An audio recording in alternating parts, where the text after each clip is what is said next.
some soccer! Oh, yes! Oh, yes! Oh, yes! Yes! Oh, yes! Oh, yes! Oh, yes!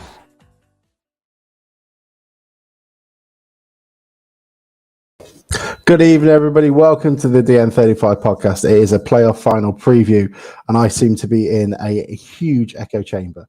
But I am delighted to be joined by Rich, who is also trying out a new mic. So this could be audio heaven for everybody. Rich, how are you? Hello, I'm good, thanks. How are you? Can you hear me? Yeah, you're perfect. Brilliant, excellent. I sound like I'm in a toilet, but I'm back in not? Grimsby at least, which is nice. And Henry is joining us soon, and we'll have a couple of other guests as well, because it is a playoff final preview special, and we really want your thoughts in as well. So tell us how you're feeling, nervous, anxious, if you got your ticket sorted, if you got your origami sorted, are you ready to go? We really want as much as you can, because I'm sure some of you are starting to struggle to sleep. Rich, how are you feeling? Everything sorted? Itinerary planned? Yes. To be honest, I've been distracted today. I've spent most of the day at Piglet's Adventure Farm, just north of York. Don't know if you've ever had the pleasure. No, I don't think so. Is it any good? It's very good if you've got a 4-year-old, although, as I've just found out, you think they're going to go to sleep, and they don't. They're beyond sleep. They're beyond exhaustion. So, bit of a hurry, very impatient. Knew I was coming onto this and couldn't get him to sleep quick enough. So, my missus has taken over. Oh, an absolute legend, because my wife is doing exactly the same thing, because my lad did not want to go see Puffins at Flamborough Head. He thought it was very dull, which is fair enough. You can't really argue. No, but to answer your question, I think it's I've been distracted today. Let's put it like that. I spent Monday, Tuesday, and most of Wednesday basically just reading my Twitter feed, which is Grimsby fans. I've been reading The Fishy. I've been reading Cod Almighty and the website, and and thinking of nothing else but the final really. And today I was sort of slightly distracted by events. I don't know. I feel all right. I'll be honest. I haven't really looked into Solihull Moors too much. I don't want to now. I don't want to start looking at how good they may be, because my mentality at the moment is probably how the squad should be really, which is to kind of just go in there and believe that the way that the season started, it has a bit of symmetry with the way that could possibly end as well. It started, be it, I think it was the 1-0 Weymouth game, wasn't it? It started but there was a lot of fanfare, the new ownership. It was this sense of being in the new era. And we sort of top and tailed the season quite nicely in terms of results. It'd be really, really good if we could just, nick that 1-0 win on Sunday and see ourselves back in the EFL. Yeah, it's weird to think it's only 90 minutes away. It's an interesting one. And look, we need to get our first guest on. I'm not sure we've got royal fanfare or anything else, but a lady who has finally she's already effing and jeffing. She's given us 20 minutes, because I imagine she's had a pretty busy week. Give it up for Dame. Oh, that's a horrible Jude. triangle, man. That's all right. I'm just can you see? This is where I don't have time to do stuff. Look, I've sort of started doing painting and I haven't had time to.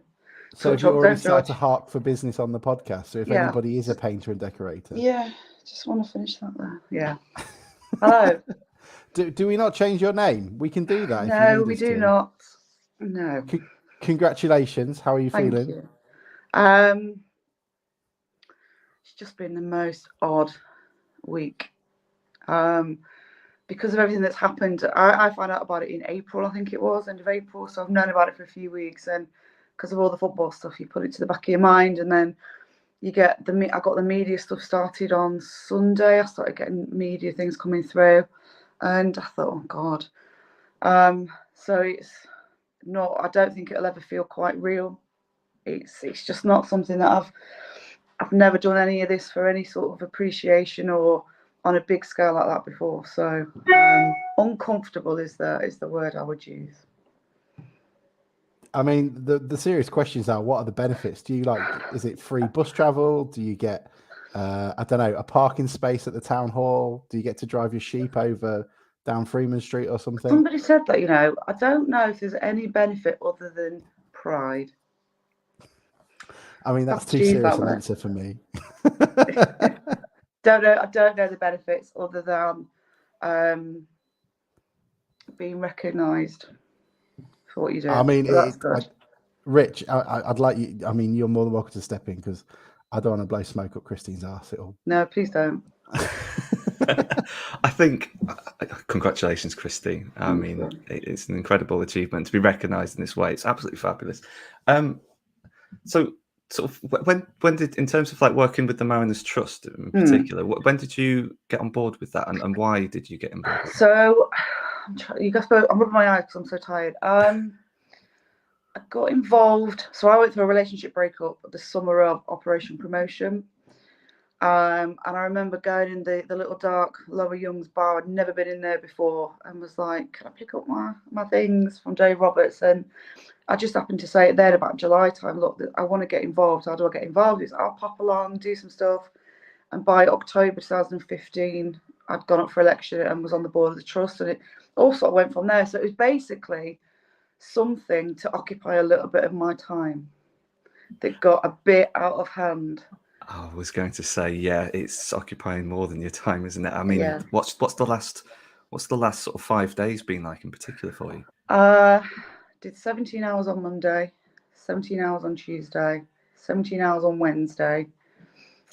Yesterday wasn't too bad, and I see Simon's put a note on there. Went to a barbecue yesterday where Chloe tracked where I was driving, so they know when I got there, and played the national anthem as I walked through the garden gate. Wasn't impressed with that. And then today's not been too bad. It's more sort of the bitty stuff, getting the tickets out. Sandy's done a great job with that organising. And then we've just tried to chase down a coach or something for the last few guys we need to get transport for. I mean, it's hard work, but it's not just me that's had that. Everybody in and around the football club, it's been a monumental effort by absolutely everybody. And ultimately, it's yesterday and today was a bank holiday, and it's just been normal. Well, they're not normal days the last few days, so it's days that we've all lost, but hopefully it's for the greater good come Sunday. Yeah, fantastic achievement.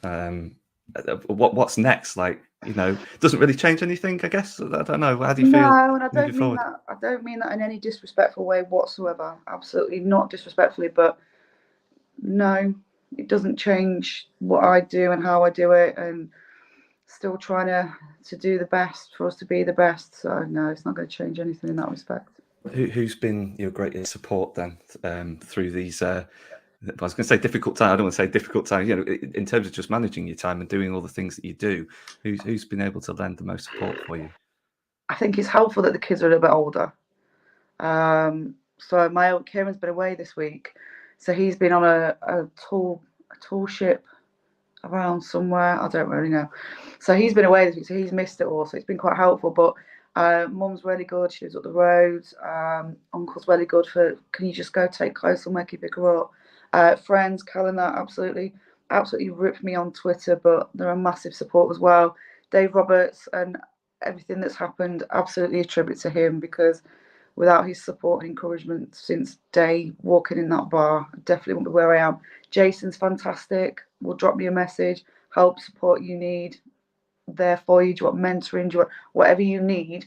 Because I struggle quite a lot with my self-confidence and feeling like you're good enough sometimes and competent enough to do stuff. So you almost feel like I quite often pretend that I can do it, and then you do it and you think, oh, actually I can do it. So Jason's been fantastic. Debbie as well. Debbie's great. Always there for words of encouragement. So there's no way I could do what I do without a real secure network. And Mark James as well, who's down in Maidenhead and he's put Kieran up for the night, so he hasn't got to come back today. So big up to Mark as well. I mean, I've known you too long, mate. It's great to see the work you do. I love to tell everyone the first thing you ever told me to do was fuck off, which is amazing. No, we were like 15. It's amazing. And that time when you woke up after me and Trevor decided to sort out that mariachi band. Basically, what the fuck have you two done? Literally, what the fucking hell have you done? Yeah, but the work you do is incredible, or whatever it was. And I don't think we'd be anywhere near sort of especially in the dark times. You were that key link between club and fans, just to keep it tolerable more than anything. And thoroughly deserved. I mean, I know you don't like everyone saying how wonderful you are, but it's massively deserved. I mean, how's this week gone? And I guess also another question: does the trust still need help? If anybody's keen to get involved, like you did, do you want people, or how can people help? Yeah, we're always keen to have people. I think in terms of time, the website's one that we could always do with a bit of help with tidying up and doing bits on there. But there's always something if somebody drops in and says, "Do you need help with anything?" We've got a really, really good strong board at the minute with 12 on there, and everybody's got and it's shown this week. We've gone from quite a win at Wrexham to doing what we've done in the space of 4 days over this week, and that's been done by some fantastic people that we all know our roles and we all get on really, really well. So yeah, website's probably the one. In terms of Sundays, it's as sorted as it can be, I think. So please don't send any more money for tickets because we're still getting bits of money in. So please don't send any more. If you want to send it so Christine can get her living room painted, it's appreciated. Yeah, next time you're on that, they'll all be like a grey colour, and it's like, yeah. What was the final total? Sorry to interrupt. The final total that closed down at 10 p.m. was just over about 24,000. Oh, that's incredible. Absolutely incredible. When we started it up, because we did the trust were never going to do it because the cost of living for everybody is a massive thing. So to say to fans, right, well, your ticket's £45 plus £3 ticket fee, and actually we want you to pay for somebody else. That we couldn't do that. But Monday morning, I'd had so many people message me and go, "I want to give you £100. I want to do this. I want to do this. I want to do this." I said, right, well, rather than have all these different individuals, let's do it as a collective thing. I remember speaking. I was in the office all day Monday sorting stuff, and I said to Debbie, "We're going to do this." Spoke to Ian, the treasurer, and went, "You're going to get a few payments in. Don't worry too much about it." Hoping for about 4 or 5 grand. That'll be a nice sum. Did that in the first couple of hours, and then it just took a life of its own. Really, really lucky that I was able to speak to Vanarama, have a chat with them. Spoke to them about, because we've struggled to get buses, and so having funds for buses would have been difficult because we couldn't fulfil it. But I said to them, look, we've got this issue of concessions that people have paid the £48 for a concession in the gap that they weren't available. Would you look at funding that? They're like, yeah, that's absolutely fine. Have some money to sort that out. So Vanarama were really, really good. As much as some don't want to give credit to the league because there's all sorts of things. When the concessions, the only seats left were in the upper, within an hour of getting onto the league, they sorted that out and opened up concessions. Should they have been there in the first place? Yeah, but we've got to take the little bit of positives where we can as well with it. Yeah, you don't want to be here when we start talking about that stuff. I'll be the diplomat in this situation. Yeah, I can imagine. In terms of, obviously, you started working at the trust then when Operation Promotion was sort of already in full swing. I got to say, I'm more impressed with this fundraising than what with Operation Promotion, even though the totals are obviously is less. It's 4 days that these people have pulled the money together, and I'll be honest, I know when I did Operation Promotion, it was to get a shirt or it was to get the mug or there was Harry had it. Yeah, there was a reward for the individual that was tangible and was there in front of you. This was chucking 20 quid in for somebody that you're never going to meet. Wrexham, I mean, I've been all over this week doing media and stuff, and honestly, Wrexham fans, Dave, I think they must have put on a forum somewhere about how to do it because they'd used a little bit of a different reference, and on that reference alone there was about £800. Add on everything else, we're talking about over £1,000 from Wrexham fans. It's just mad. They've just simply got too much money. Just checking it about. I know. Ryan Reynolds must send it in the post to everyone. Yeah, I think he's clawing it back with their season ticket prices. I think though, but maybe we need to do one in reverse. But I mean, that's amazing. Massively, thank you, Henry. How are you? Great to see you. Yes, all good, mate. Good to see you too. It's been a little while. I know. I mean, it feels very old school. Is that a Red Sox jersey? Yes. Oh, very nice. You can tell I'm back home. I've got old clothes that I've never seen for ages. They still fit. Yeah, I mean, in terms of how you found the club, I don't want to go, well, how is it different to now than it was to, because it's light and day and most people can. But what would you say is the overall, the sort of the most underrated change that people aren't talking about, which has helped the job? Sorry. Helped my role. Yeah, go with that. Just easier. You got an It's idea, do it. It's just there's less obstacles in the way. There's less resistance. There's more. I mean, on my part, obviously I wasn't on the previous board, but in terms of the SLO role, it's just much easier.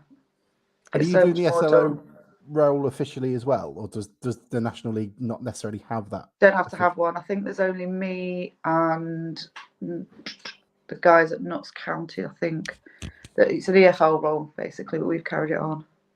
Okay, that's great. I mean, that's nice to know at least. Henry, is there anything you would like to ask of Christine, and then we can get she might actually be able to concentrate on some football for a bit. I'm going to bed when I've done this. By the way, I'm going straight to bed. I'm not 100% what you've already covered, but I guess just start by saying massive congratulations and fully deserved on your award. Thank you. And it's great to see representatives of the club get the recognition, really. And I guess my only question would be, if you weren't to host the final at West Ham, where would you have pushed to have hosted it? Bearing in mind that there was a good chance that we wouldn't have been there in the first place. And knowing absolutely nothing about anything the National League have done with it, we have asked as a trust through the FSA a bit more information. I haven't got it.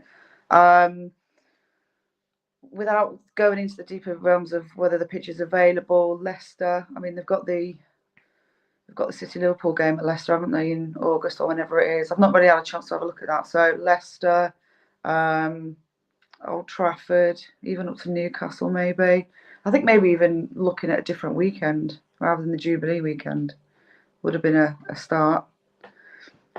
But yeah, I mean, it is what it is now. I mean, I'm sure we're going to get into it at some point, Alex, but the whole thing of travelling down to London on Jubilee weekend just doesn't seem to make any sense whatsoever. I don't mind it. Why? You're just going back home. It's all right. I'm the only person that came the wrong way just to come back up here. John Lewis said that you can get married in St. Paul's Cathedral as a BEM if you wish. Not getting married again. Thank you very much. Maybe you can have like a funeral straight there back or something. Absolutely. Or just a party. Party. We'll do the party, yeah. Could you imagine? We'll do a Vegas-style wedding at St. Paul's and we'll just have the party. Could you imagine though if you could just rent it for a kid's birthday party or something? So that'd be cool, wouldn't it? That'd be cool. She can have it for her 18th or something. Yeah. Yeah. I mean, how are you feeling about I mean, your work must sort of be soaked up with everything else. Do you even get a chance to go, I wonder if McAtee's fit. I wonder if Affetti's going to play. I wonder if... How are you feeling about it? Have you... Nervous. I am quite nervous now, actually. I have to sort of... When I think... I've not had a chance to think about it, so this has been quite a nice distraction. And today, I've started to have a little bit more time to think about it, and I go, I can't. Not because I don't have faith and I don't believe they can't do it, but just the natural nerves. Whereas at Wrexham, had no nerves whatsoever. None whatsoever. Quite chilled. We laughed our heads off when the 5th goal went in, just because it was so bizarre. We just laughed. I'm just quite nervous now. Quite nervous because we've done all this work, and I don't know. We play how I know we can play. We play how we've played in the last 2 games. That never give up, high intensity, straight from the off. We give ourselves a good chance. Right. Last question with your official hat on. What advice do you have for the fans? So the club and the trust are saying, print it out. Don't take it on your phone. Yeah. So I got asked the question, emailed them, and they're saying we recommend you print it out because people faff about with the phones trying to do it. If it's on a bit of paper, it's easier. Easier to print it out. If you don't want to print it out, don't have access to a printer, use your phone. If it won't work on your phone, there's a ticket office there. You can go with your order and they will print out a ticket for you. Is there any other tips you want us to go at in terms of? I don't know. I mean, I can help with the London stuff, but Yeah, is I there mean, designated pubs or anything? I was going to say, are there any designated pubs on Sunday? no Torch. designated pubs. So it's pretty much go as you please. It's not like Wembley where you split half and half. I think there's a sports bar at Stratford, at the shopping centre. Hackney Wick is a popular one. Then you've got others that are going to be drinking then coming in. So it's basically wherever you want to drink. There's not a lot around the ground at all. So, and the beer's expensive in there, so I won't bother. The only thing that I'm thinking of is I think it's 26 quid to park on match day at White City. Is So yeah, so it might be worth just checking to see if that will be the price on Sunday. I know a lot of fans. I don't know Epping as an area because when we've gone down before, it's always been Stanmore, and Cockfosters. But I don't know how big Epping is, and a lot of fans seem to be going that way. So just have a plan B of the next station down, or because I don't know residentially how parking is there. So just have a think about that as well. I can't think of any other official like questions apart from my only unofficial. If you're going into the low emission zone, check your car because they won't. I did this for something and I got a massive fine because you don't get any reminders. So check your car either after you've been in to see if you've got a charge. That reminds me, I've got to do the bridge toll. Thank you, mate. That's all right. So yeah, apart from that, just enjoy, soak it up, back the boys. I'm going to stick this up. This is the link to the ultra low emission zone thing. So just double check it for everybody and make sure you just type ULEZ into your website. Just don't spell it wrong. Gets you to another. Yeah, exactly. You'll be out on your ear quicker than a Conservative MP in the House of Commons. But have a quick look at it and just to double check your car because I think it's £12.50 if you pay it. And then afterwards, I think it's 120 quid. Yeah, you've got, I think it's 3 days from 3 days, I think, after you've been in to pay it. And I think the best thing that I've just seen is Luke Waterfall to score first and Grimsby to win 2-1 is 150 to 1 on Sky Bet. So get a couple of quid on that. I'm not allowed to bet on the football. Are you not? No. Because you're a director? What else can't you do? Oh, most things. No, I don't know. Probably swear on things like this. So are you allowed to go in the? Do you get officially invited to away games as well then to sit? Yeah, in but I never do. No. You got a ticket going spare then? Is that what you're saying? No, there were no tickets spare. Both me and Dave were always offered as directors. We're always offered the same as every other director and away days, and I've not done it this season. I'm not doing it on Sunday either. Andrew Nars wanted to know, as the London Stadium is technically a building site, do we need hard hats? I think they charge you to wear a hard hat, Andrew, so just be careful. Simon Hodson wants to know best parking spots. All I would say, mate, is down the central line, I think, is probably best. Let me double check with you on that, man. But I can always put something up on the Twitter feed. Can we use the running track at the stadium at half time? I don't think so. Did you get given official confirmation as to why there was no the seats behind the goal directly? No. Okay. There is a monster truck show there soon. Maybe there might be. Well, yeah. No, we didn't. We found out as that no other seats were open in the lower. We weren't actually told. Have you had much communication with the National League in the build-up to this, or has it just been like the same way as the behind the goal seating you've just found out as and when? I think the club will know more than me. Some of it's been as and when. There has been a lot of stuff that's been given beforehand. They've had meetings and meetings about all sorts of things, Zoom calls. I think they had a meeting when the playoffs were finalised. We did the 6 teams. Then when we've gone into the final, there's been another meeting. So there's been a lot of information given, a lot of good information, but there's been little bits and bobs that we've had to chase that maybe for future needs to be part of the briefing. I think seats being removed, one of them probably. I mean, let's all be honest that it's Martin Gritton's fault because he works at the stadium. So, Didn't know that, until I saw his name on an email. I'm like, what's going on here? And it's like, I like the idea that they just started to Mark on randomly copy director. Martin Gritton, or that Michael Reddy's on the next one. Yeah, we'll just go round until we're done. But So yeah. just a quick question, Christine, on the concession pricing. Is there any reason why they're only allowed in the lower tier initially? Is that, I'm sorry if that's already been Don't covered know. in the podcast, Don't but know. have they ever given an explanation as to why that is, or? We haven't had an explanation. We haven't asked one because we just haven't had time. I Are think you freshly shaven, Henry? Is that what you're saying for Sunday? Yeah, same as system getting us in under 16. I think the big question as well, is why there were no OAP concessions. Absolutely, yeah, and students and whatever. It just yeah. I mean, well, we can go on and on about the whole week and all the decisions, but only having concessions in part of the ground just seems a bizarre thing to me. I really don't understand it. No, I mean, obviously as a trust, we've said a couple of times publicly that we're willing to talk to the National League. I know the statement that they put out yesterday said they're listening to fans. So these are all sorts of questions and connotations that if they're listening next time, they're hopefully a bit more aware and geared up of where they need to be going and what they need to be doing. I mean, it's worth. We'll have a chat, and Christine's more than welcome to mute herself and turn her camera off for this bit. I guess.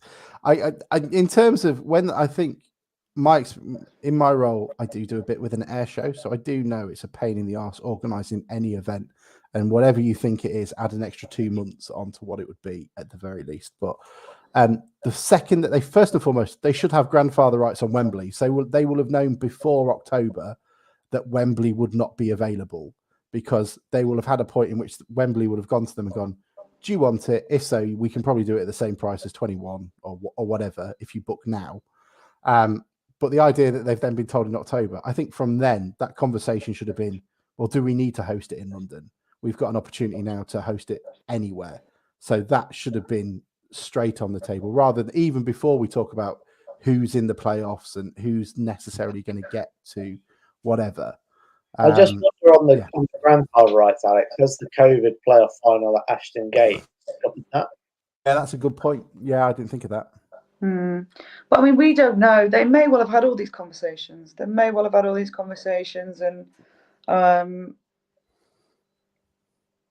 Christine makes it sound so sensible on there. They didn't. They never did. They didn't bother. The thing is, we don't know whether they did or they didn't. I think that's the problem as well, isn't it? Is clarity in their communications. I think they owe it to the fans, given it's, their showpiece event. They're not going to get a bigger attended game than this. It's their sort of FA Cup final. And you think that, they said in their last press statement that they are always open to dialogue with the fans. Well, they just haven't had dialogue with the fans. So they can't come out and say, oh, we were happy to have dialogue with the fans when they showed no effort in the first place. I think it's just clarity and honesty and transparency from the start. I've asked them a number of questions. The one big question that seems to have gone totally unanswered by them is, and it's not been referenced in any statement, is did they know the seats were going to be removed when they booked the venue? They've never answered that question in any press statement. I think that's important for the fans. It might seem a small thing to an outsider, a neutral or whatever, but it's a big issue at the moment. People are concerned about the atmosphere and how weird it's going to make the game, which again is supposed to be the showpiece event that's befitting of the final. Doesn't sort of add up, and you just want to see some sort of acknowledgement really from the league. And I think that's the sort of sticking point, isn't it? It's the thing that the fans just can't get on board with anything they say. It's difficult. We want to work with them, and we've said even if we go up this year, we're happy to get involved in anything. As a trust, the EFL have regular dialogue meetings with a set agenda and minutes that go out, and have representatives from different clubs so they have a separate one for League One, League Two, Championship. So we're quite happy to work with the FSA and get that set up whether we're in this league or next year. And it's a starting point to a commitment to that. We can't change or alter what we've done. but we can change or alter what we're going to do. So offers always going to be open to them, whether we're here or not next year. Yeah, it's disappointing because it's added undue stress for no particular reason, and the same with the date, because we've seen with people trying desperately to book coaches that it can go very wrong very quickly, and it's a shame that it is doing so. And I hope everybody's got a way of getting down, especially considering there are no trains directly to Grimsby or back after the game either. So I don't know what some people will be doing, sleeping in Trafalgar Square perhaps after the game. Well, I mean, we should really talk about it. We're playing Solihull Moors. Rich, you've touched on it already. How do you feel about them as an opposition? I'll be honest, I did look for someone to come on and have a chat with us. I couldn't find anyone. 5,000 they've sold. Quite a few from Villa and from Brum going. A few blue noses. It's going to be it's going to be strange, very similar to Forest Green, is it not? In terms of the atmosphere, I guess. Yeah, I think so. I think if it's 5,000, but I don't know how many Forest Green took it. Was it even that? I don't think, was it 3 something that they took? Yeah. Do you know what? I've got a funny story about that season, because it obviously ended up at Wembley against Forest Green, and we got promoted. And my in-laws, or a relation of my in-laws, lived down in near Gloucester. I went to stay with them in about November. So it would have been November 2015, so sort of third of the way through the season. I spoke to this guy who's called Andy, and he started talking about football, Premier League football.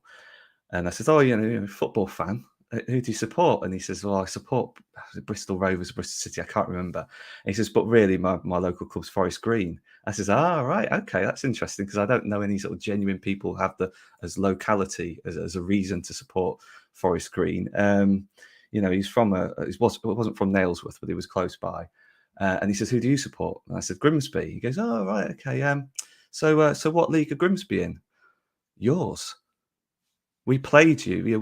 We're in your division." He had no idea that Grimsby were in his division, and he was a Forest Green fan. And I think that to me sort of underlined the depth of feeling for football in that area. Like, I'm not having a go at him, but he just was such a part-time Forest Green fan, but he was at the same time a local, genuine Forest Green fan. I don't know if he ever went to Wembley that season, but I don't know. I'm guessing Solihull isn't quite like that. I think Solihull does have a bit of a community around it that is football driven, because it is a football heartland. And I imagine 5,000 fans probably be a bit more passionate than perhaps the Forest Green fans were, make a bit more noise. I think, I'm looking forward to it. I'm like everyone now. It's a lot of talking. There's a lot of nerves. I'm trying to grow my nails as much as I can, so I can have something to bite when it goes into extra time. But yeah, just very excited now. It's Henry. No issues with former Mariners coming to haunt us. Jamie Osborne is suspended for the final, so you won't be expecting him to pop up and give anything. That's a bonus, because he had a good game before he got subbed in the home game. Well, you were there that day, weren't you? I was there that game. Yeah, they were a good side. They played good football. I thought we were on top of that game at home, and then they brought the giant striker on, who just nodded 2 in. I think if he's available and comes off the bench, I think the Wrexham game shows we need to be a lot savvier against set pieces. Whether he starts or how, I mean, I think he scored 4 goals this season, and 2 of them were in that game. So generally he's not been a massive threat, but I think we have Pearson and Waterfall as the 2 centre halves, who are 2 more physical centre halves, and they didn't manage to deal with him. So hopefully, having seen him and they've got a bit more of a plan for him, hopefully they'll be able to negate it. But I guess set pieces would be the concern, and that was how we shipped so many goals against Wrexham. But I think if we can get on top of that and get on top of that giant striker without Osborne, who was good for us and had a good game against us in the home game, then I'm feeling pretty good about it. I'm currently at Forest Green levels of confidence. I'm not quite there. I think good. I'm more confident than I was against Bristol. I think Bristol was a real 50-50. Yeah, I think just the way the playoffs have gone have lended themselves towards like a really nice finish, and it'd be really fantastic in general for the new owners, for the whole club, if we do jump straight back up. Um, but it's a one-off final. You never know, and it could go either way, really. In my mind, like either it'll be a Forest Green style day. I can picture Manny banging in a goal or two and getting us over the line. I think he's sort of getting himself into that position where he's become a bit of a legend. Um, or I can see it as it's pissing it down and it becomes an awful day and we lose 1-0. I genuinely don't know. I think for us, I think it'll be, can we manage the set pieces without Osborne? Can we get on top of the game? And I think hopefully we will be able to. But I think managing the set pieces and being more robust at the back will be quite important. did you want? Yeah. Oh, yeah, go Sorry, I ahead, was Rick. going to say it's not quite the free hit anymore, is it? That everyone was talking about ahead of Right. Notts County. Everyone was very relaxed about that. It's a bonus, isn't it? It's an extra game to the end of the season. Let's see how it goes. We scrape through it, don't we? Of course, and then Wrexham still kind of a free hit. It's well, it's another game, another opportunity. I mean, to score 5 goals away from home is absolutely ridiculous, and to go through the way now, it's sort of the seriousness has just turned the dial up a bit, hasn't it? It's just a little bit more on this, and it's not so easy to sort of pass it off as a free hit. It's I think though, the piece that Jason wrote in the was it Guardian, to say that sort of like whether we win or not on Sunday, obviously it will make a massive difference in so many different ways, but fundamentally nothing will really change because of the way we're set up now, the way we're run. I mean, if it doesn't happen this season, you can guarantee over next season or the season after we'll be knocking on that door. I think we're really well set up for the future, and that's what for the community and for the people, for the fans, for the town. I think that's what really matters. Yeah, I fully agree. I just think there's a little bit of pressure on this season because we've managed to get past Wrexham this year. So if we don't do it this year, then they're still one of the two for next year, and it'd be cracking if we could get. Now we've got past Wrexham, if we could get past the final hurdle and get out while they're still down here, that'd be a bonus. Because while they're still in the division, I think it's going to be a real challenge. I'm going to take Tom is going to be spinning in his proverbial grave right now because of this level of sensible nature of it. So I'm going to take you on the promotion train and give you reasons why you should feel positive and not fear Solihull Moors at the weekend. So we played them twice. I think the first time we played them in the dip of performance where we were just, couldn't buy a win for love nor money. I think we were the better team when we played them at home. Ollie Hudson has already pointed it out, but the injury to Afete changed that game completely. And it meant that Smith had to play right back, which meant then Waterfall and Pearson were sort of in the middle. And I don't think Solihull Moors have played the strongest town team yet. And they're going to come up against a team that are a lot better than they've played already. So I think they should be slightly more concerned than they are. I was on Talk Sport last night, Henry, at the very prime time of 11 o'clock, 11:50. When all the big hitters are on. I was with Paul Ross, and there was a guy from Solihull Moors on who was very, very confident. And I just don't think they're aware of the team that we've got. They played certainly slower pace than we did at the weekend, and I'm quietly confident. I think we've got a lot of leaders in this team. I do think, trying to remember the Solihull home game, I do think we were the better side, and the game did change when Afeti went off injured. I guess 2 questions. Like, Afeti did really well against their winger. I think their left winger was a real threat that night. Is he available for selection? Like, which way do you go with that? Do you keep Cropper with the long throws, or do you bring him back in? I don't think Afeti's coming back. Paul Hurst said and I know Hursty might do it, but he's not the sort. He will basically go, look, if Afeti plays, I will pay Neil Yardley a lot of money. So Cropper will be starting, I think, and I would start Cropper anyway because how many assists has he now got from his throws? 7, maybe 8 from his throw-ins. So even just for that, never mind that lob throws it up. I think the only thing we should do with Cropper, though, is we should use him both sides. We don't use him on the left. We only use it when the ball goes out on the right. I think he needs to get his skates on and run across to do it. But I think that's the only opportunity we don't necessarily take full advantage of. It's interesting. I think that, if you've got someone who, it's not his position, he's played every position, hasn't he, Harry Clifton? But if in a match situation where Harry Clifton's filling in as a fullback, that you could probably do that because he would just switch sides. He could be very comfortable at left back or right back, and that allows your long throw specialists to sort of trot across from side to side as sort of Tozer does as well. I think, you look at it from Solihull's point of view and you think, well, what's their discussion this week? What are they looking at in our team that they're trying to guard against? I think we've got match winners all over the park. We've shown that when we've come up against a team like Notts County, who had 3 strikers, all with more goals this season than our top scorer, and we put them out. You've got Wrexham, who scored a ridiculous amount of goals this season and had the Golden Boot player up front and had a midfielder with 20 goals, put them out. And you look at how we've done it, because goals come from all over the team. You got Waterfall, who got 2 goals for the second time, is it this season? He got 2 in a match early in the season.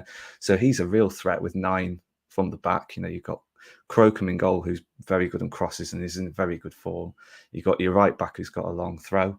I think Danny Amos is very steady. I think you've got a good sort of balance in midfield. You've got players like Clifton and Sousa who put the yards in and cover every blade of grass. You've got a bit of quality in Holohan and McAtee, and then you've got Taylor, who, like Manny in many ways, I think if he's on his game, he's quite difficult to mark and almost unplayable if he's on top form. I just think it's a well-balanced squad. I think Hurst knows what he's doing. We've seen it before. We saw it for that season at Shrewsbury as well. He builds good quality size for the division, for the level that they're at. And I think it's just, the balance of the squad, the harmony of the squad.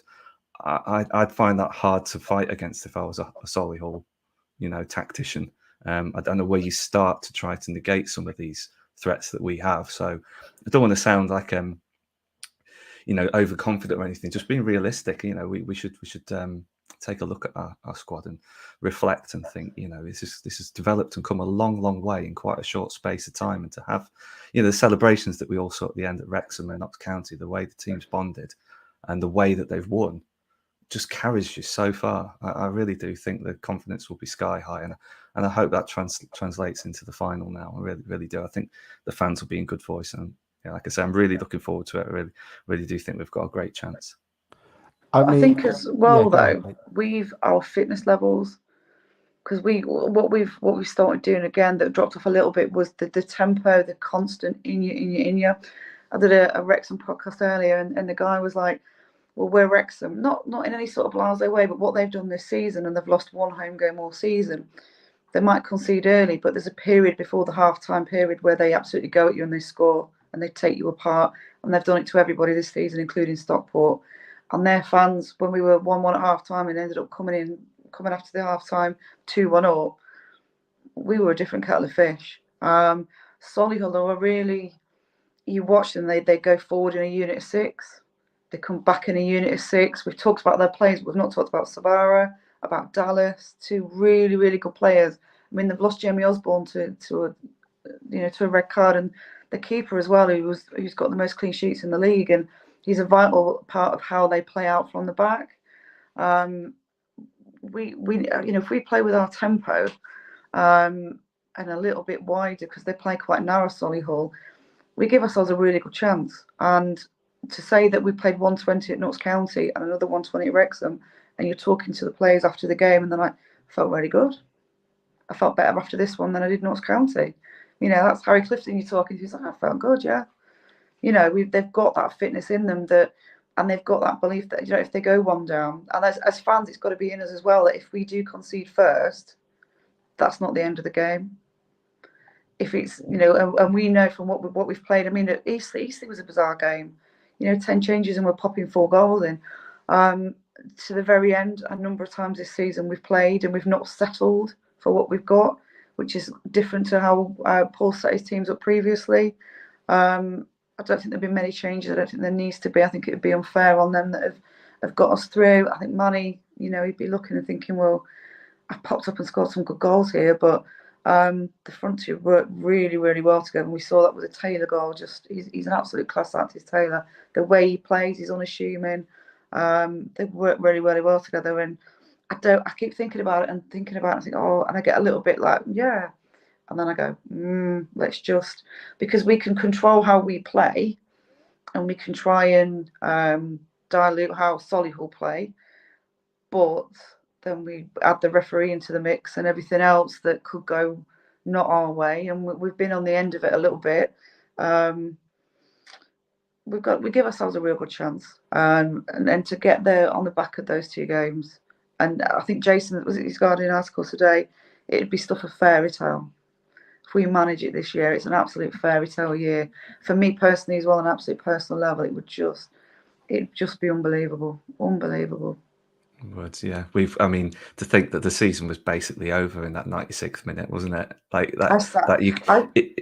Sorry, go ahead. I sat down on my seat because I'd looked, and every time the ref gives extra time, I always look at right. So he's got 4 minutes. So that means we set 10-5.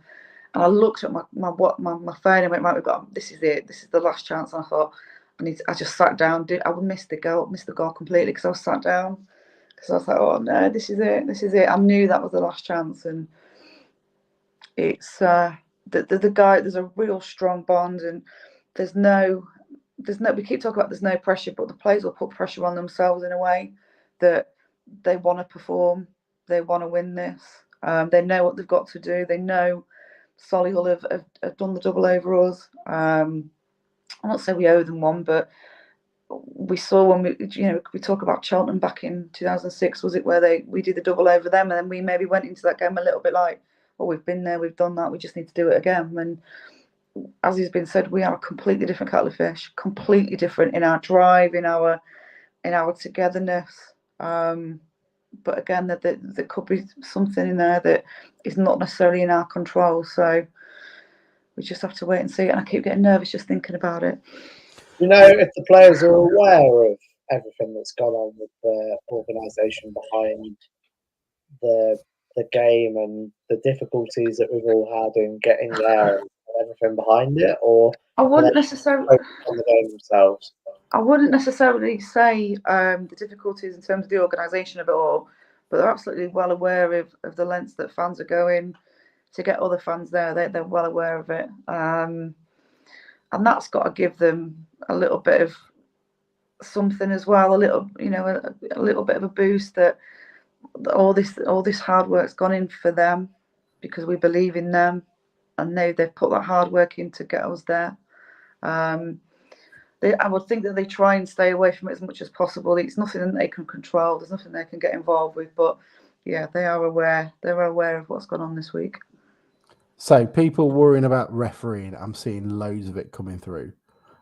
So it's Martin Woods. He's ref one game against us this season, which was the 1-1 draw at home against Halifax with the last-minute goal from Maguire Drew. So anyone who was saying... he was the one where we were getting pulled about in the box and got nothing from him. Which is why I bring out this one. Get a decent ref and Taylor scores every week. If you are expecting a Braintree-like penalty, it isn't happening. The guy Taylor is going to get walked all over again. So we need the team to sort of get around them. I guess that's the only problem. But get the big man. God Almighty gave him a rather boring sort of 5 out of 6, a sort of 5.8 or something like that. So he's not Joyce, not yet anyway. Yeah, I would be worried about Taylor not getting the what he deserves.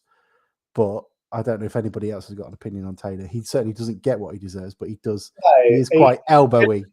He with a weak ref, he really does get beaten about. I think the playoffs have shown both sides of it, really. Like the goal he scored against Wrexham is sort of one of those sort of classic tropes, getting at the front post, like really good header, a really brilliant bit of play.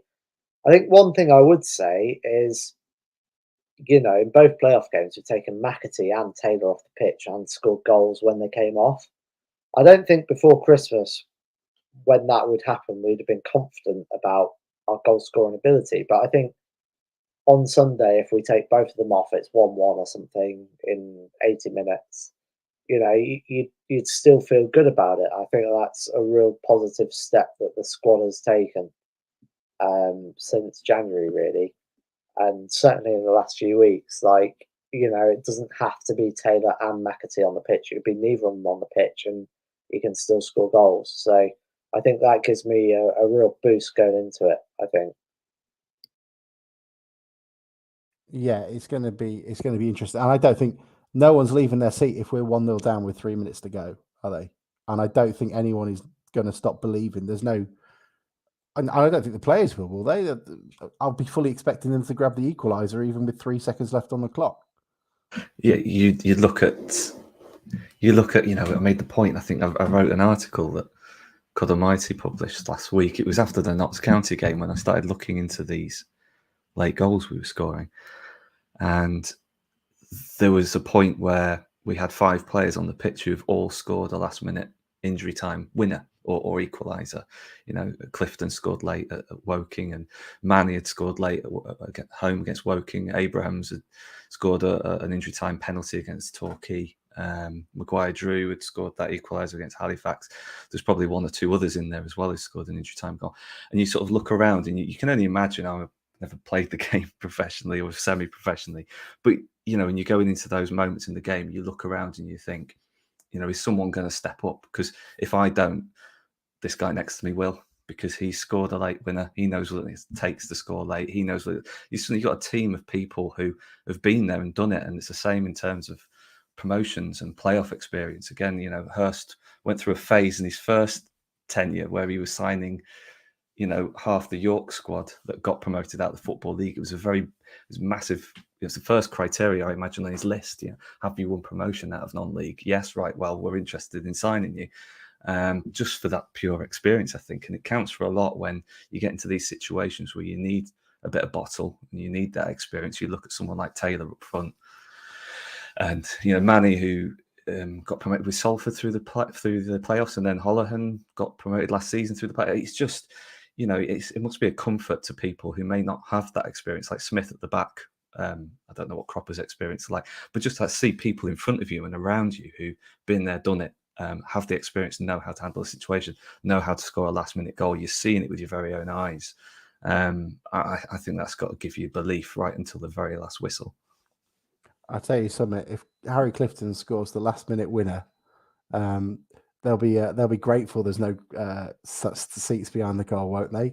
I'm not making that 50-yard run. You are sorry? There'll be some words said on this podcast too, I think. Absolutely. Oh my God. I'll get a stick trying to get on the pitch. Directed towards the Boo Boys in the lower that have absolutely criticised them all season. Oh, could you imagine it though? The pandemonium. From a personal perspective, that would be very poetic.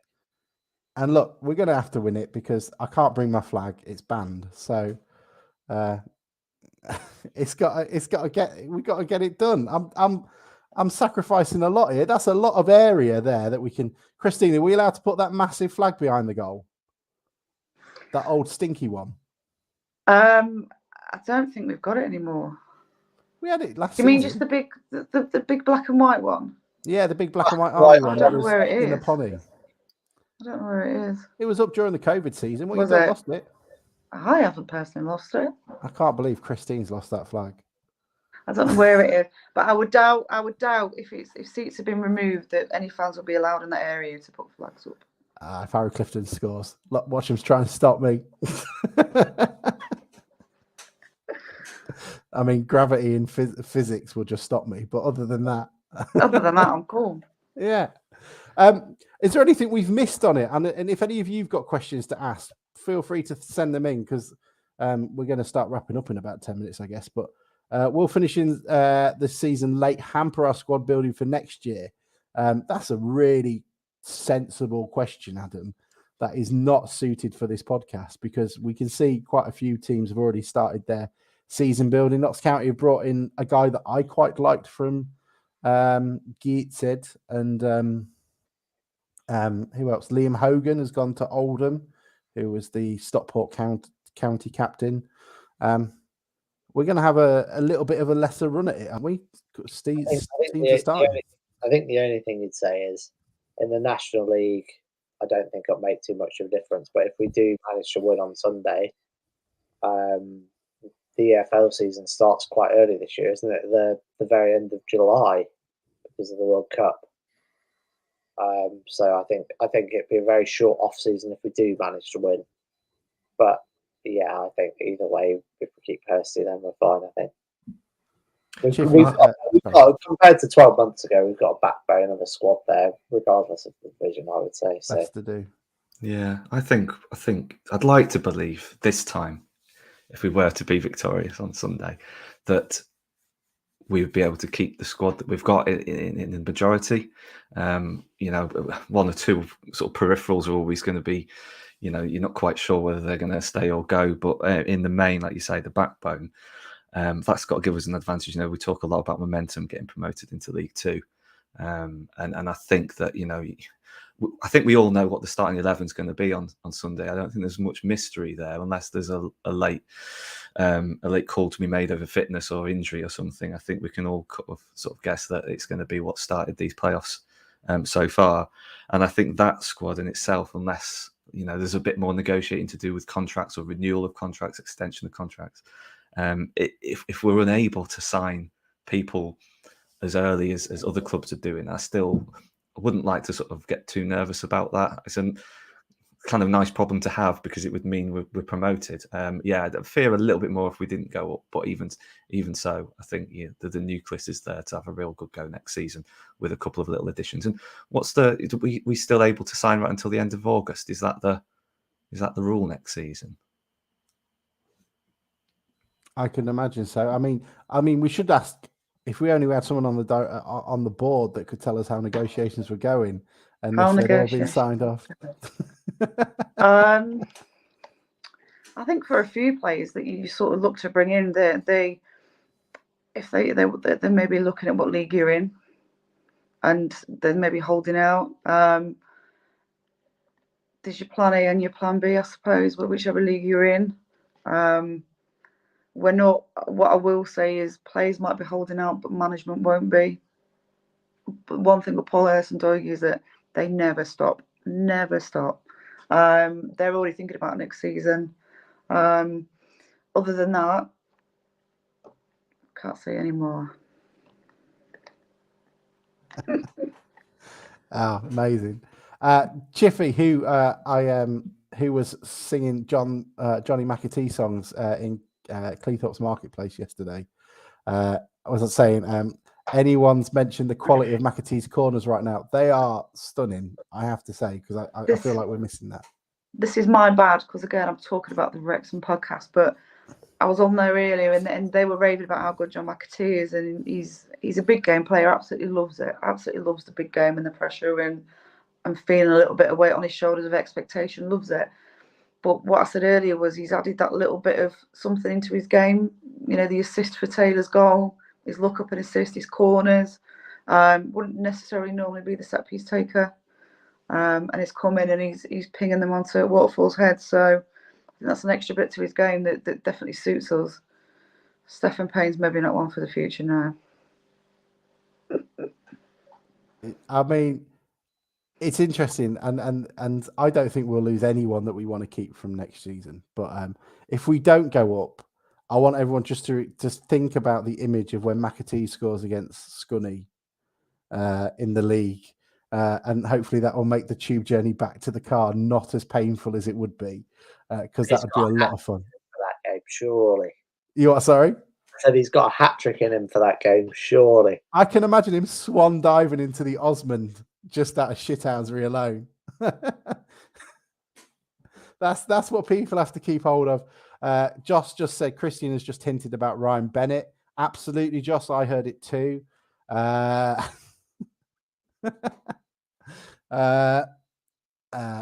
yeah, it's incredible. You don't know what to say anymore. We're in a final. I never expected this, but it feels like a good opportunity. It feels like if you'd have given us, you've got to beat Solihull Moors to get into League Two at the start of this season, I think everyone would have bitten your hand off, wouldn't they? I think so. It's the playoff system. I know, depending on your viewpoint in football terms, is it how comfortable do we feel if a team in 6th or 7th gets promoted when Wrexham were by far and away 11 points better off than us and pushed Stockport County technically to the last day of the season? How comfortable are you getting promoted when you finish 6th? In any other sort of season when we were in non-league, we wouldn't have even made the playoffs, and suddenly here we are with the chance to go up. I mean, you embrace it. Everyone knows the rules at the start of the season, so you just go for it.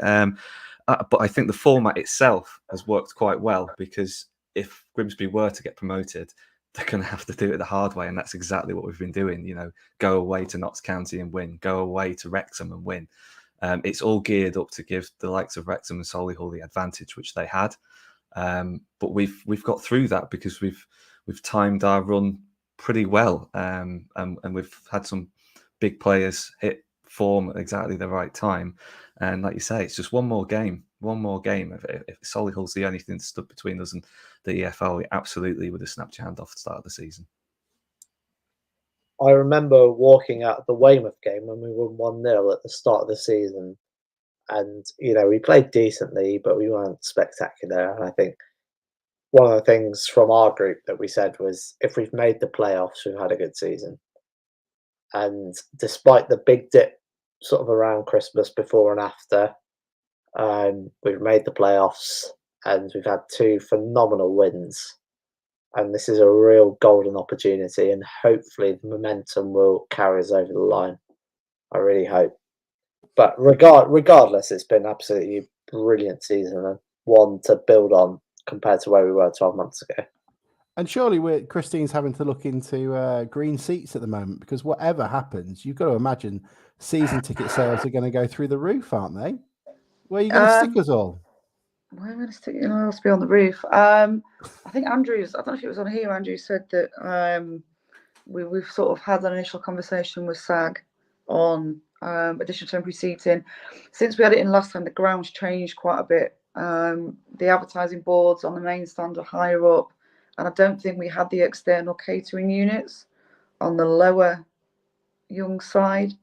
No, it used to be out the side of the Findus. Like the little internal Mariners kitchen thing. So there's calculations to do in terms of, I think this is all going to be technical, so coming in and going out of the gates, you'll be fine because nothing's changed there. But in terms of putting that there, how it reduces that area and whether there's enough room to put them in there. So that's something that's on the stadium manager's long list of things to look at. So you're basically saying the directors are no longer going to park behind the Findus, so you're going to have to park somewhere else. And, I walk to the ground, because you what? I walk to the ground, B-Corp. And then you're going to have to make that some sort of auxiliary halftime sort of area around the car park for the Findus, is basically what you're saying. I'm not saying that at all. That's quite a reach of what I've just said. It's going to be interesting to see what happens, because we're going to have to find a place to put everyone, because we're going to beat 3,500 season ticket sales next year, aren't we? Whatever happens. That was the question I was going to ask. Will we beat 3,500 regardless? Yes. Do we think? Well, 3-3. I think it was 3-3 in the end. I'd like to hope so. I would like to hope that there's a recognition and an appreciation that a lot of hard graft has gone into this year to try and make things that bit better, and it won't stop whether we go up or not. That remains the same. So, how much of a focus is ground redevelopment or the green seats then? Is it one of those where it's like, we've averaged 5,700 this season? Is there a threshold number where it's like, right, if we start averaging over 6,500, we really need to look at this? Or is it something that's already like really seriously looked at? I say it's being discussed. Serious. We take everything seriously, but there's other sort of maintenance works that need to be done ahead of anything like that's got to be done in the summer. The pitch is a big focus. Looking at the disabled area as well. So there's a whole host of things, but that doesn't necessarily need to be done for the start of the season. That can be done. It's not a case of, right, we need to get this done, because if you don't, you miss the window of opportunity. It's something that can be looked at. Right, let's have a look at what season tickets we've got. what's the availability and what can we do? Is it, if you only put an extra 50 seats in one corner, is that worth it? You're out in the open. It's not something we've massively gone into detail on, but it is on the very long list of things to look at. I guess it's interesting to look at. I'm trying to look at the league as well. In terms of away followings, they're probably going to be about the same, irrespective of which league we're in, because you're going to have Notts County, Scunny, Chesterfield down here, Wrexham, who are going to bring Oldham. large followings. And in League Two, who is going to bring the big followings? Bradford. 2 seconds. Doncaster. Donny. And that's probably it. I mean, and you got quite a few small. Oh, and Stockport. Mansfield. Stockport. Mm. So you're not going to have too much disparity between what you can use the Osmond for, I guess. So that's not a massive issue. And obviously we've shown this season that we can split it off. The corner's about 500, so up to sort of 300, I think. You'd look, if there's appetite to get home fans in there, we'd look to keep doing what we're doing and putting them in the corner. That opens out the Osmond as well. And obviously, if Notts County have to come to town, they're only obviously going to be able to get 800 because of the safety advisory group, aren't they? No, because we cannot. I'm going to be very serious now. We can't moan as fans about a decision affecting us and then impose the same things on their fans. All I'm saying is it's not their fans' fault. Well, they were clearly ready to break onto the pitch, weren't they? And the fact that we had to stop that pitch invasion with that last-minute goal, I mean, I think we were brilliant at that. I think we should be awarded some sort of honour for that as well, just to stop that mass social disturbance that Notts were going to do. But you never know. Hopefully not. I agree with you in seriousness, Christine, but also if Notts County fans are, I hope you get 12 seats and they're at the back of the Osmond and everyone else is stood up. And Notts County's own on Twitter doesn't get one. Yeah, exactly. Well, I think he's a bit suicidal now after reading all those, all his players have departed, hasn't he? Oh, I mean, okay, we can't leave it on that. We've got a final in 2 days. We've got to think of something more positive. What are you looking forward to, Henry? I assume we'll go for a beer, but yes, I think the general consensus is we're going to have a little look around Hackney Wick before the game. I don't know. I'm just looking forward to the whole day. Like 2016, the whole day was just fantastic. Even 2015, apart from the penalty shootout, was brilliant. It's just nice to have 14,000 Grimsby fans in one place. And it's just been such a successful season, regardless of what happens on Sunday. Yeah. And if we win, then it's just the icing on the cake. It's absolutely brilliant. But to be honest, like having the whole group of us just having a great day out, enjoying it, and celebrating the team and what they've achieved this season, because going into this season they weren't expected to be in this final, and they've really, really worked hard, and they went through a real lull over winter, and they've come out the other side and they've been absolutely fantastic. So yeah, just the whole day really. I'm really, really looking forward to it. Christine, does that 12,894 include the tickets that you've been able to give out as well as an overall number? Or are you not sure? Well, I'm not sure. It depends when they've given it to the club. So the 100 and I think it's 180 odd plus we've managed to sort out in a day, including transport. So they were issued. I think it will do actually, because I think they were issued to us late yesterday, and then Sandy, being fantastic, has done a spreadsheet and allocated them in families and stuff. So I think it will include those.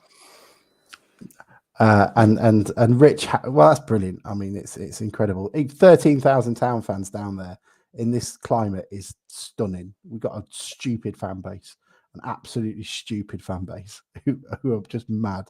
Rich, how are you feeling? What are you looking forward to with it all? I'm based in Leeds, so luckily for me, I can get a train down and back again within the day. I'm going to go down with a mate, and he's got a 10-year-old who's, for the first sort of 6, 7, 8 years of his life, wasn't really interested in football. Now he's swung completely the other way. He's a huge football fan. I went round to watch the Wrexham game at their house, and he didn't have his face two inches away from the screen at any one time. Massive fan. He had his shirt off, waving it around at full time, and I think he's really excited to go. And my lad's 4, and he's not. He sort of understands that Grimsby Town wear black and white stripes. I tried to get him to talk about Grimsby Town in quite a positive way. Asked him what the score was the other day, and you get ridiculous scores of 100 versus 98, stuff like that. But no, going down with my mate and his 10-year-old kid, I think it's going to be one of his first experiences to see Grimsby play on this stage.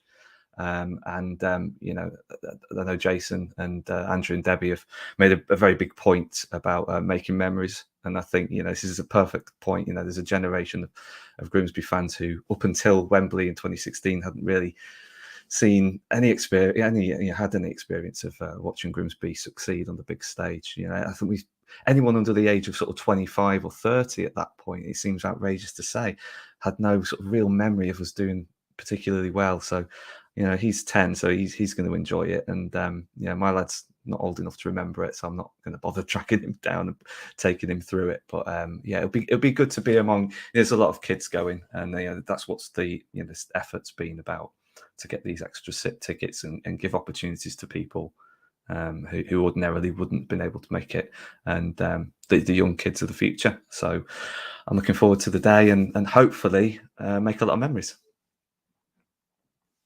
I mean, Christine, first and foremost, how can fans repay to you? I mean, do you need anything else doing other than the painting in the house?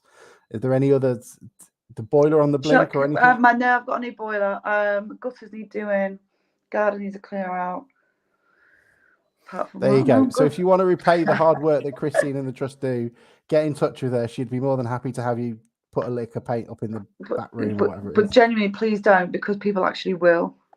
I know, that's why I'm saying it. Yeah, no, please don't. So please you can get her on. You can get her on Twitter. Or just email the club. They might be able to help as well. Ollie asked the last serious question for you. Then is there any way of greeting the coaches, or is it all underground? Or I mean, I don't think you've ever had to look into that, have you? No, I don't know. I've been to the West Ham Stadium. I went to watch West Ham Birmingham before the Palace game, but I don't know. No flares. They will arrest you, apparently. So don't do. Yeah, I was told to put that out. Flares and smoke bombs, they will arrest you. And what about toilet rolls? You have to really have a good throw on you. Oh, I mean, it'll be Olympic record distance. Tessa Sanderson over there. All the way, surely. Oh, could you imagine it? Someone actually gets it on the pitch. They should be applauded. Never mind fined. Christ. Especially if it's that industrial stuff. The massive one, the blue one. I've just seen Justin's tweet about where people message about where people are coming from. We've actually had somebody message to say they're coming in from Australia, and there's a guy coming over from South America that's on the coach that the trust had to step in and sort. So he was in a right old panic because he went from South America, somewhere, I don't know where in South America to an airport in America, and at the airport in America, all he saw was that there was no coach. So he's just about to board a plane from America to here, not knowing if he could actually get on the bus. So yeah, we've got people flying in from all over. It's still an absolute joy. Both of them, their flights were cheaper than what Rich has had to pay for his train down from Leeds. Quite possibly. I know how much it cost me to fill up my car today. Yeah, where's the cheapest place in town? That's my question. What? Do you know, actually, where was I? I went down south, and I was absolutely fuming because it was cheaper down south than it was up here. It's about the same. 178.9. No, Sainsbury's is cheaper, I think. 178.9. Outrageous. It was 178.7 I saw in Asda yesterday. So yeah, I don't like Asda. I'll have to check. It's not as cheap as Costco, but that's a different conversation. Look, it's amazing, mate. Thank you so much for coming on. You deserve a well earned rest, but you do have to worry about you've now got to just worry like the rest of us about a football match. Yeah, I'm going down tomorrow, so hopefully. I would chill out on Saturday night and have a good day. We're having a full day Sunday. Hopefully the school don't hear that, because Monday's a different day with the kids. But yeah, No comment. We can no cut that. comment. Delete that bit. Yeah, that's how a live stream works. I know, and I think my son's maths teacher watches you. So yeah, apologies. That's well, if the maths teacher watches, the bigger question is whether the maths teacher goes in. I guess. Well, they've got an exam Monday afternoon, so I would hope he does. There we go. I mean, guys, thank you so much. Thank you everyone for listening and watching. It's been a wild season, whatever happens. We'll come back on and we'll either console each other or it will just be drunken images of all of us. But it will be incredible, whatever it is. So the only thing I would ask is if we do lose, just stay till the end. Like, don't make those guys watch that stuff. If you can, don't make them watch the trophy and stuff on their own. Like, stay with them and outsing Solihull. That's my only soppy bit, but they fucking deserve it. Henry, thank you, mate. It's great to see you. Always a pleasure. My friend. Resplendent as ever. I'll see you in the pub on Sunday morning. Exactly. I'm slightly worried this looks more like a Boston Red Sox podcast with us two than it does. Then it does a town. Rich, it is great to see you, and you've been a wonderful addition. Not that this is your last one. I'm just trying to be complimentary to everybody. I'll take it. Thank you very much. Yeah, delighted to be on. Great, Christine, you're fine. Cheers. And cheers. Oh, mate, there's no more superlatives I can think of for the hard work you put in. You're outstanding. Guys, thank you so much. We'll see you all soon. I will do my annoying thing where I forget where the theme tune is and just keep talking. Speak to you soon.